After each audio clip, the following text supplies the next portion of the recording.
Assalamualaikum warahmatullahi wabarakatuh. Nama saya Maulidia Kamila Rahmawati dengan NIM 110401201119. Di sini saya akan mempresentasikan hasil kerja kelompok saya dengan judul fungsi indera penglihatan. Di dalam ini saya akan membahas 4 hal. Yang pertama ada stimulus visual, yang kedua ada anatomi indera penglihatan, yang ketiga ada proses mekanisme pada indera penglihatan, dan yang terakhir ada kerusakan-kerusakan yang terjadi pada indera penglihatan. Yang pertama ada stimulus visual. Stimulus visual yang dimaksud di sini ialah mata. Mata menjalankan tugas mulai dari penerimaan cahaya dan pembentukan representasi, pembangunan sebuah persepsi binokular dari sepasang dua dimensi proyeksi, identifikasi dan kategorisasi benda-benda visual, menilai jarak antar objek, dan membimbing gerakan tubuh objek visual, sehingga akhirnya kita dapat menerima pesan yang disampaikan melalui komunikasi visual. Adanya cahaya yang dipantulkan dari benda-benda di sekeliling kita itu akan mengakibatkan stimulus visual dapat masuk ke dalam mata, sehingga kita dapat melihat benda-benda tersebut. Dua unsur penting pada cahaya ini adalah panjang gelombang dan intensitasnya. Panjang gelombang ini berperan penting bagi manusia karena sistem visual mampu meresponnya itu karena ada panjang gelombang yang tidak mampu dilihat oleh manusia, yang melebihi seperti gelombang inframerah ataupun gelombang ultraviolet yang tidak mampu dilihat oleh manusia. Jadi panjangnya itu melebihi kapasitas yang dapat diterima oleh manusia. Nah, panjang gelombang terpanjang ini dipersepsi sebagai warna merah, sedangkan panjang gelombang yang terpendek ini dipersepsi sebagai warna biru. Sedangkan intensitas ini berperan penting dalam persepsi tentang kontras gelap terang atau brightness.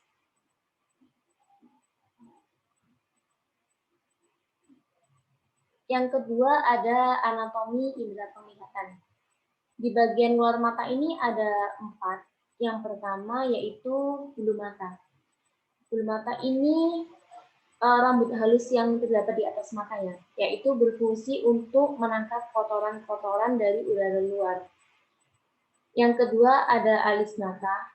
Alis mata ini berfungsi untuk melindungi mata kita dari keringat. Yang ketiga ada kelopak mata, yaitu berfungsi untuk menjaga masuknya benda-benda asing ke dalam mata kita. Dan yang terakhir ada kelenjar mata yang berfungsi untuk selalu membasahi mata kita saat berkedip. Di bagian dalam mata ini ada banyak. Yang pertama ada konjungtiva. Konjungtiva ini merupakan lapisan tipis bening yang memproduksi cairan untuk melembabkan kornea agar tidak kering. Konjungtiva ini berfungsi sebagai selaput lembut untuk menutupi atau melapisi permukaan bagian dalam kelopak mata dan menutupi bagian depan sklera atau bagian putih mata kecuali pada kornea. Sklera ini bagian dinding putih mata yang berfungsi untuk melindungi struktur mata kita dan membantu mempertahankan bentuk mata.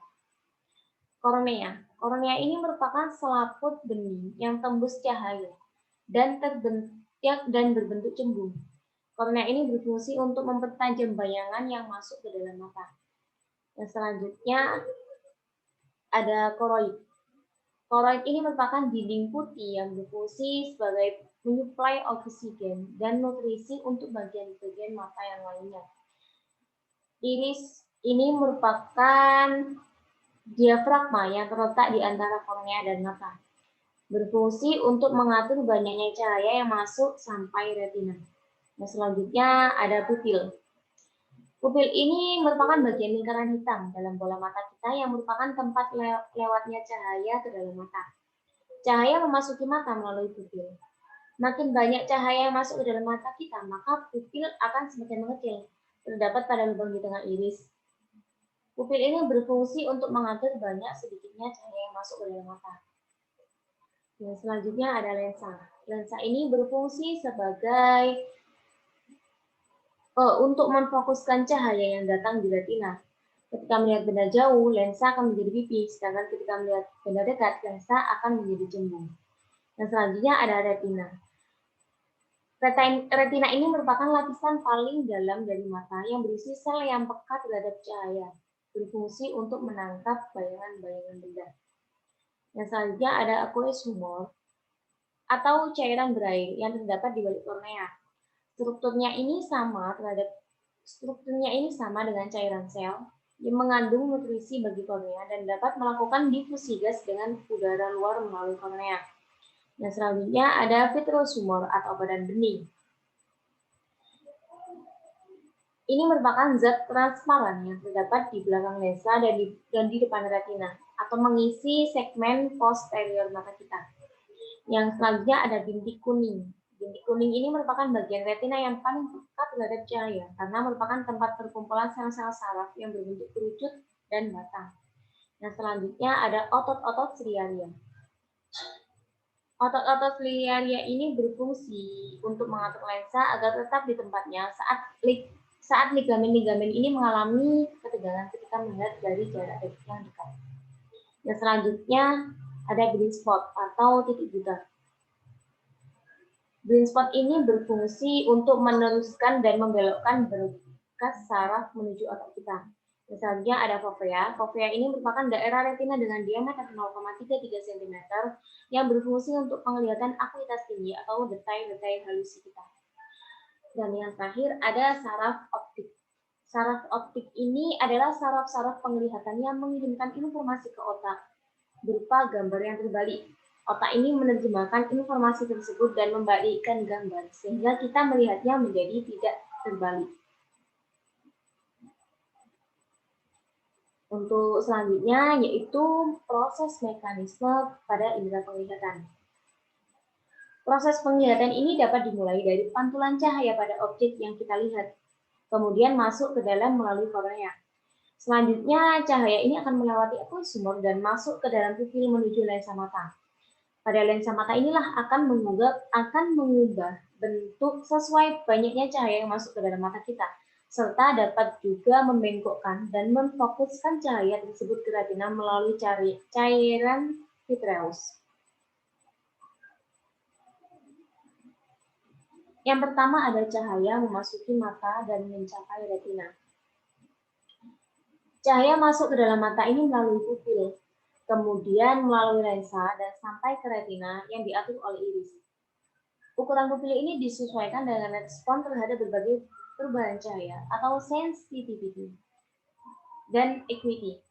Sensitivity ini merupakan kepekaan atau kemampuan untuk mendeteksi benda-benda yang terdapat pada cahaya yang redup. Sedangkan kalau acuity itu merupakan kemampuan untuk melihat detail-detail benda atau objek. Jika cahayanya terang dan sensitivitasnya kurang, maka pupilnya akan menciut atau mengkerut. Jadi sehingga gambar yang diterima retina itu lebih tajam dan kedalamannya fokusnya lebih tajam juga. Proses penyesuaian konfigurasi lensa ini untuk memfokuskan gambar pada retina yang disebut dengan accommodation atau akomodasi. Akomodasi ini memiliki batas maksimum. Titik terdekatnya yang masih jelas dilihat oleh mata dengan akomodasi maksimum yang disebut dengan punctum proximum atau PP. Jadi makin tua seseorang itu juga makin jauh jadi jarak PP-nya. Selain itu, elastisitas lensanya juga berkurang dan daya mencembungnya juga berkurang yang disebut dengan presbyopia.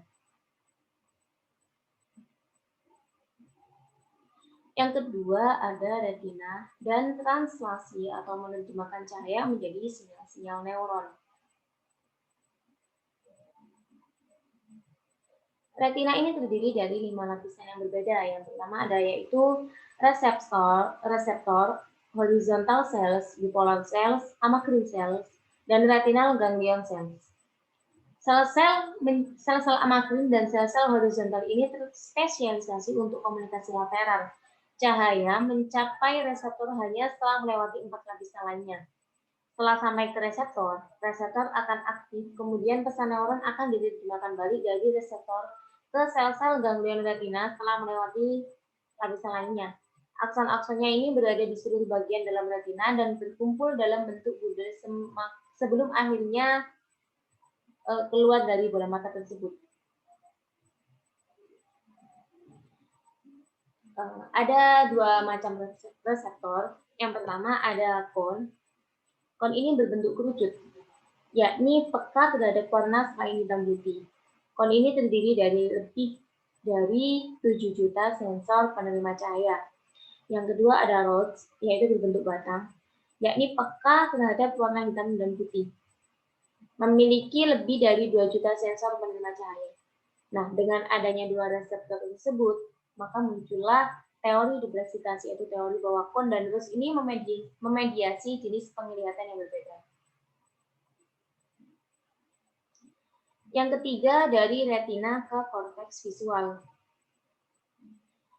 Jalur visual yang paling besar ini merupakan retina geniculate striate pathway yang mengonduksi sinyal-sinyal dari masing-masing retina ke primary visual cortex melalui lateral geniculate nuclei di thalamus. Terdapat dua saluran komunikasi paralel yang mengalir melalui nukleus geniculate lateral. Yang pertama ada parvocellular layers, yaitu saluran P. Saluran yang mengalir melalui 4 lapisan teratas. Neuron-neuron parvocellular responsif ini terhadap warna, detail-detail pada halus, detail-detail pola halus, objek-objek yang stasioner atau bergerak lambat. Dan kon ini memberi mayoritas input ke lapisan P. Yang kedua ada macrocellular layer, yaitu saluran M. Saluran yang mengalir melalui dua lapisan terbawah, terdiri dari neuron-neuron dengan badan sel yang terbesar. Neuron pada macrocellular responsif ini terhadap gerakan rods memberi mayoritas input ke lapisan M. Yang selanjutnya ada kerusakan-kerusakan yang dapat terjadi pada indera penglihatan kita. Yang pertama di sini adalah skomata dan komplesi. Skomata ini merupakan kerusakan pada daerah korteks visual primer. Jadi skomata ini terletak di daerah yang berhubungan dengan medan visual kontralateral kedua belah mata yang relatif sempit sekitar 20 sampai 25 mm dari pusat ke titik kanan atau kiri mata kita. Walaupun kerusakan ini dikategorikan pada tingkat kebutaan, namun sebenarnya masalah utamanya ini lebih ke tingkat ketidakmampuan mata kita dalam menangkap objek visual dengan ketajaman yang sempurna. Jadi penyebab utamanya ini bisa dari penglihatan skotoma ini biasanya terjadi karena kerusakan di otak ataupun sumsum tulang belakang. Jadi banyak penderita skotomatis ekstensif ini tidak menyadari defisitnya, kurangnya kesadaran akan bagian yang dia dinamakan komplesi. Jadi dengan kondisi komplesi ini, penderita cenderung menyatakan bahwa melihat benda secara utuh itu karena ada fenomena kesadaran yang berkaitan dengan penglihatan.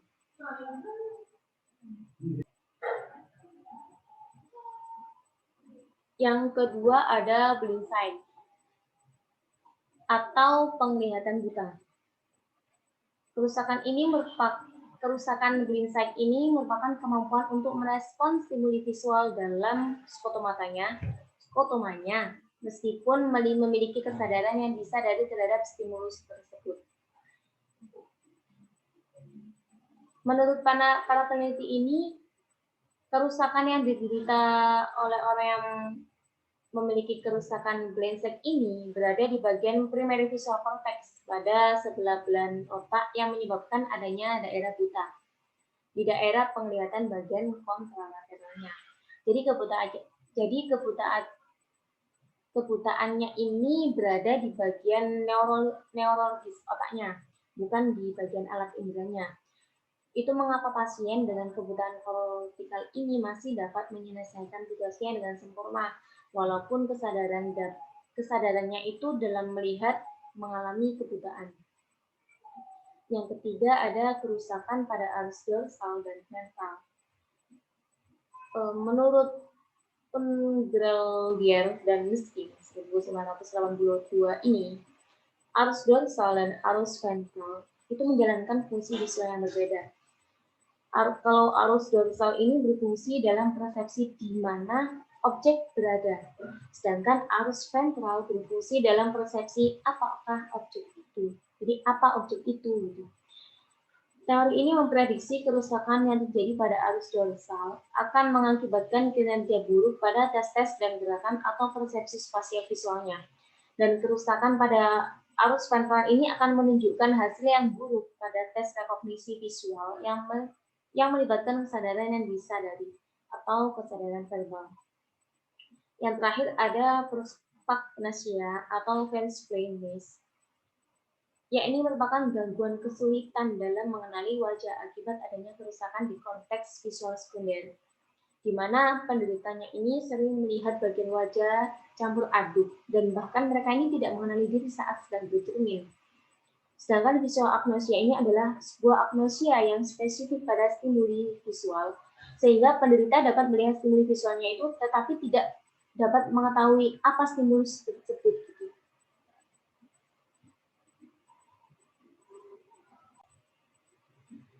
Selain kerusakan yang tadi, juga terdapat kerusakan yang lain pada mata. Yang pertama ada kebutaan. Kebutaan ini merupakan kondisi di mana kurangnya persepsi visual karena faktor fisiologis atau fisik dan neurologi atau saraf yang menuju kepada hilangnya penglihatan yang tidak dapat dikoreksi ataupun diobati dengan kacamata atau lensa. Kebutaan ini terbagi menjadi dua, yaitu ada kebutaan parsial dan kebutaan lengkap. Kalau kebutaan parsial ini itu memiliki visi ataupun pandangan yang sangat terbatas, sedangkan kalau kebutaan lengkap itu ia tidak dapat melihat apapun yang jadi kalau kebutaan lengkap itu tidak dapat melihat apa-apa dan tidak bisa melihat cahaya tersebut. Yang kedua ada astigmatisme. Astigmatisme ini atau bisa disebut dengan mata selimis, yaitu suatu kondisi mata atau penglihatan di mana penglihatan itu menjadi kabur, disebabkan oleh bentuk kornea yang tidak teratur, di mana lensa mata mempunyai cekungan yang berbeda antara tengah dan di pinggir, dikarenakan bayangan benda jauh di retina mata. Ada dua, ada satu, atau bahkan kabur atau blur ya, sehingga efeknya yang dialami penderita itu seakan-akan menjadi kayak bayang-bayang, jadi semacam blur gitu, tidak terlihat jelas. Yang ketiga ada buta warna. Buta warna ini terjadi ketika ada masalah dengan butiran sensor warna atau pigmen dalam sel-sel saraf tertentu dari mata kita. Buta warna sama sekali bukanlah bentuk kebutaan, akan tetapi ia mengalami kekurangan dalam cara melihat warna dan kesulitan dalam membedakan warna tertentu, seperti biru dan kuning, ataupun merah dan hijau. Buta warna ini dapat menurun pada seorang laki-laki dibandingkan dengan seorang perempuan, kebanyakannya.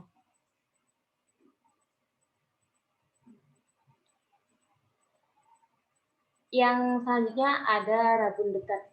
Rabun dekat ini atau bisa disebut juga dengan diperopia, merupakan gangguan pada penglihatan yang disebabkan lensa mata yang terlalu tipis. Bayangan benda yang dilihat terbentuk di belakang retina sehingga mata tidak dapat melihat benda-benda yang dekat.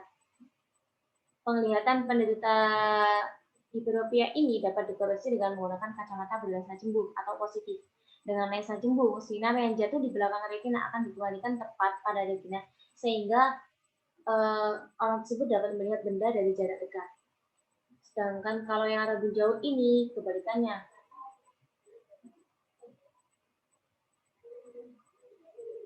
Ia tidak mampu untuk melihat dalam jarak yang jauh. Bayangan yang dihasilkan itu akan jauh di depan retina. Penderita rabun jauh ini dapat menggunakan kacamata berlensa cekung atau negatif. Lensa cekung tersebut akan menempatkan kembali bayangan tepat di titik retina kita sehingga mata itu dapat melihat benda yang jauh. Yang terakhir ada katarak. Katarak ini adalah setiap keadaan kekeruhan pada lensa yang dapat terjadi akibat hidrasi. atau penambahan cairan lensa. Denaturasi protein lensa biasanya kekeruan mengenai kedua mata ini dan berjalan progresif ataupun dapat tidak mengalami perubahan dalam waktu yang lama. Katarak ini umumnya merupakan penyakit pada usia lanjut atau usia yang sudah tua gitu ya. Akan tetapi dapat juga akibat kelainan kognitif ataupun penyulit penyakit mata lokal menahun. Sekian presentasi dari saya, kurang lebihnya mohon maaf. Terima kasih. Wassalamualaikum warahmatullahi wabarakatuh.